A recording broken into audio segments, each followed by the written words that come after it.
बच्चों देखो question number 4 है, हमें ए बार बराबर बी प्लस सी दिया है और तब क्या ये सत्य है पूछा। इट इज़ ट्रू कि जो लेफ्ट हैंड साइड में ए है उसका परिमाण बराबर होगा बी के परिमाण के और सी के परिमाणों के योगफल के बराबर है या नहीं है, और हमें अपने उत्तर की पुष्टि भी करनी है।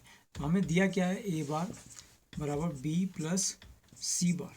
ठीक है, तो हमें अब क्या क्या करना है कि दोनों ओर का हम वर्क कर देंगे, यानी कि मॉड ए बार बराबर mod B plus mod C bar था। तो दोनों पक्षों का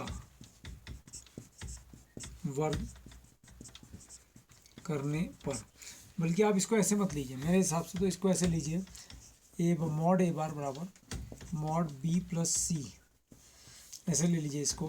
फिर दोनों पक्षों का वर्ग करने पर, तो मॉड ए बार स्क्वायर बराबर, ध्यान से देखिए, mod B plus C bar का स्क्वायर, दोनों पक्षों का वर्ग करेंगे तो मापांक का वर्ग बराबर होता है सदिश का वर्ग, तो ये ए बार स्क्वायर हो गया और ये बी प्लस सी बार का स्क्वायर बन गया, क्योंकि मापांक का वर्ग, याद आ रहा होगा आपको, मापांक का वर्ग बराबर सदिश का वर्ग या सदिश का वर्ग बराबर उसके मापांक का वर्ग। तो ए बार स्क्वायर और बी प्लस सी का होल स्क्वायर क्या बनता है, B plus C dot B plus C, B plus C dot B plus C. याद आया, बिकॉज ए फॉर्मूला क्या होता था, A bar dot A bar बराबर होता था ए बार स्क्वायर, इसलिए बी प्लस सी का होल स्क्वायर को हम क्या लिखेंगे, B plus C dot B plus C. तो ए बार स्क्वायर बराबर, अब इसको हमने डॉट प्रोडक्ट करी, B bar dot B bar plus B bar dot C bar plus C bar dot B bar plus C bar dot C bar. तो A bar square बराबर, ये B bar dot B bar square हो गया, ये B dot C S C का S सी, और यहाँ commutativity यानी क्रम विनिमय का गुण लग गया, सी डॉट बी को हमने क्या लिख लिया, B dot C, dot product में क्रम विनिमय होती है dot product, plus C bar का स्क्वायर, चूँकि बी डॉट सी बराबर सी डॉट बी। तो A bar square S C का S C, B bar square S C का एस सी, और बी डॉट सी को हमने लिख लिया 2 B dot C plus C bar square.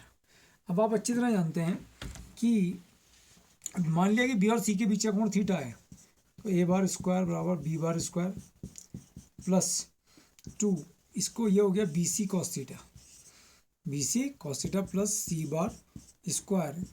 यदि बी तथा बी बार तथा सी बार के बीच का कोण थीटा है, अगर इनके बीच का कोण थीटा है तो बी डॉट सी की वैल्यू क्या होगी, बी सी कॉस थीटा। अब यहाँ से एक केस बना लो, केस फर्स्ट, यदि थीटा बराबर 0 डिग्री, थीटा को हमने 0 डिग्री मान लिया, तो ए बार का होल स्क्वायर बराबर B bar square plus 2bc cos 0 degree plus C bar का स्क्वायर। तो ए बार का स्क्वायर बराबर आ गया बी बार का स्क्वायर प्लस 2bc रह गया, क्योंकि कॉस 0 की वैल्यू 1 होती है, प्लस सी बार का स्क्वायर। तो ए बार स्क्वायर को हमने लिख लिया मॉड ए बार का स्क्वायर, सदिश का वर्ग बराबर मापांक का वर्ग मॉड बी बार का स्क्वायर, 2 बी को लिख लिया मॉड बी बार और सी को भी लिख लिया मॉड सी बार, प्लस सदिश का वर्ग बराबर उसके मापांक का वर्ग, क्योंकि सदिश का वर्ग बराबर उसके मापांक का वर्ग। ठीक है, तो मॉड ए बार स्क्वायर बराबर हो गया mod B plus mod B plus mod C का whole square, mod B square plus 2 mod B mod C plus mod C का होल स्क्वायर हो गया mod B plus mod C का whole square.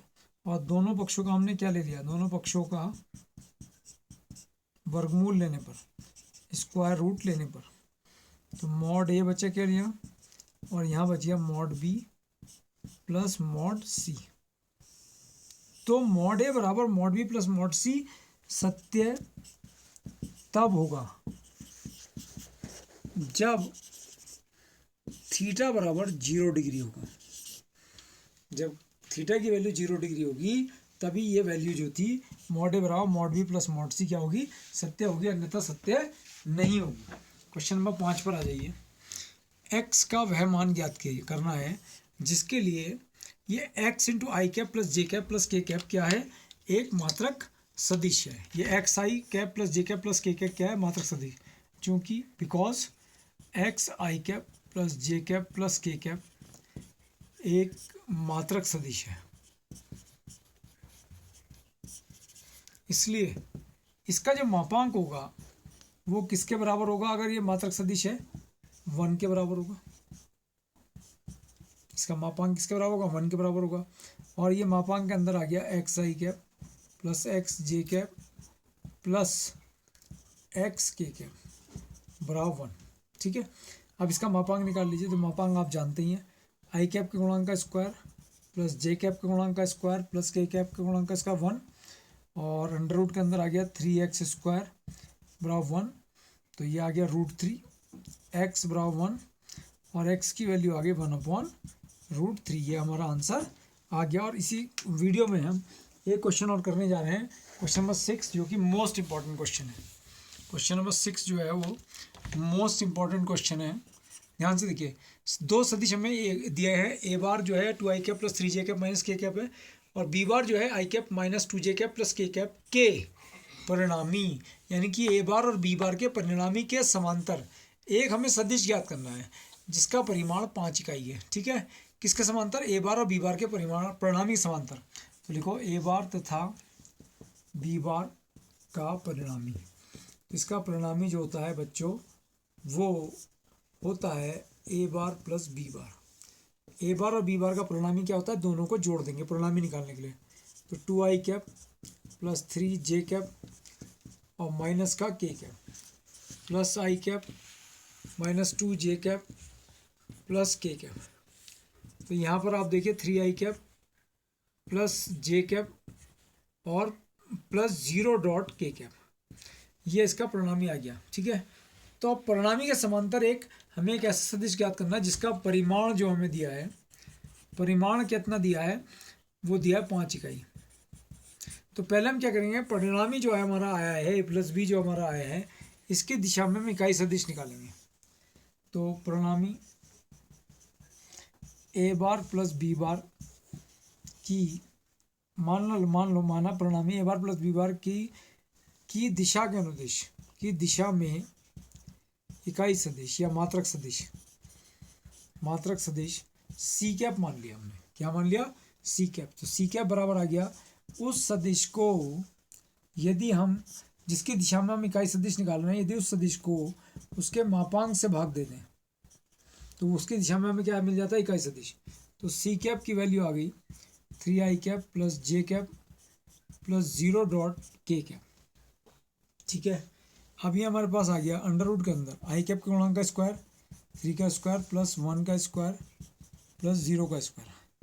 तो C cap की value आ गई 3i cap plus J cap plus 0.k cap upon under root के अंदर 3 3 9 1 10 √10 आ गया। ठीक है, अब वो सदिश हमें ज्ञात करना है, इसका परिमाण 5 इकाई है। वह सदिश जिसका परिमाण 5 इकाई है। तो क्या सूत्र होता है, परिमाण और की गुणा किससे कर देते हैं, दिशा से, और दिशा क्या होती है, इकाई सदिश। तो परिमाण हमारे पास कितना है, परिमाण इंटू 5 इकाई है, और दिशा कितनी है, सी कैप। तो 5 into 3i cap plus J cap plus 0.k cap बटे √10। ठीक है, तो ये आ गया 15/√10 I cap plus 5/√10 J cap plus 0k cap. ये हमारा वो सदिश आ गया जिसका परिमाण 5 इकाई है और जिसकी दिशा परिणामी के अनुदिश है।